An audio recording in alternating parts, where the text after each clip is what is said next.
আসসালামু আলাইকুম ওয়া রাহমাতুল্লাহ। আশা করি আপনারা সবাই ভালো আছেন। আপনাদের জন্য একটা ভিডিও নিয়ে আসলাম আজকে এই ভিডিওটা দেখার পর অনেকে আমাকে লাইক কমেন্ট করা বন্ধ করে দিবে, বলবে যে ও তুমি তুমি গরুর জন্য ঘাস কাটতে যাচ্ছ আর ফেসবুকে তুমি সুন্দর সুন্দর ভিডিও আর ছবি আপলোড দিচ্ছ।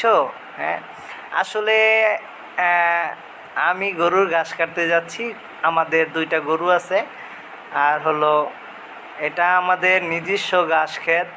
আমাদের ক্ষেত, এই ক্ষেত থেকে আমরা সব সময় ঘাস কাটি। আমরা কিন্তু বাসায় সবাই মিলেমিশে কাজ করি, আমি ভাইয়া আমার আব্বু, আমরা সবাই মিলেমিশে কাজ করি। তো পানিটা কিন্তু খুবই ভালো, কিন্তু এই যে ঘাস ক্ষেত যেখানে দেখবেন সেইখানে পানিটা একটু অন্যরকম, কারণ ঘাসের পাতা নিচে পড়ে পানিতে পড়ে এগুলা নষ্ট হয়ে যায়, পানিটা একটু অন্যরকম হয়ে যায়। কিন্তু কোনো চুলকানি নাই আল্লাহর রহমতে। আর হলো এমনিতে ভালো, কোনো চুলকানি হয় না, কোনো কিছু হয় না। আর পানিতে কিন্তু আরেকটা সুযোগ ভালো আছে, সুযোগ সুবিধা ভালো আছে। যেমন পানিতে যদি ঘাস কাটি তাহলে অল্প জায়গা কাটলেই কিন্তু অনেকগুলো ঘাস হয়ে যায়, কারণ পানিতে ঘাস অনেক বড় হয়, লতার মতো হয়। আর এই যে দেখতেছেন এইখানে কিন্তু হেসি আর কলমি,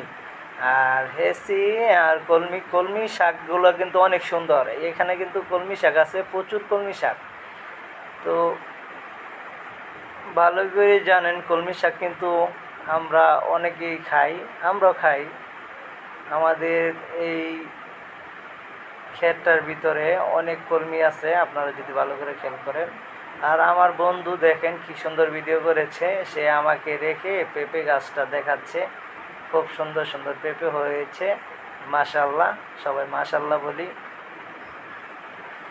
আর বাড়ির কাজ তো ভাই বেকার, আর হলো টুকটাক বাসায় থাকলে কাজ করতেই হবে।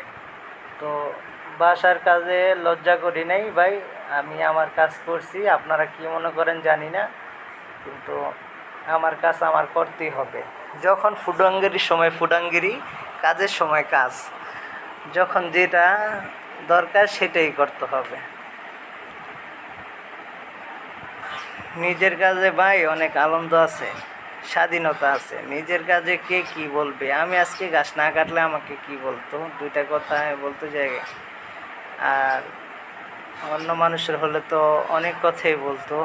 আর সব সময় ঘাস কাটি না, সব সময় লাগে না। আমরা কোনো কোনো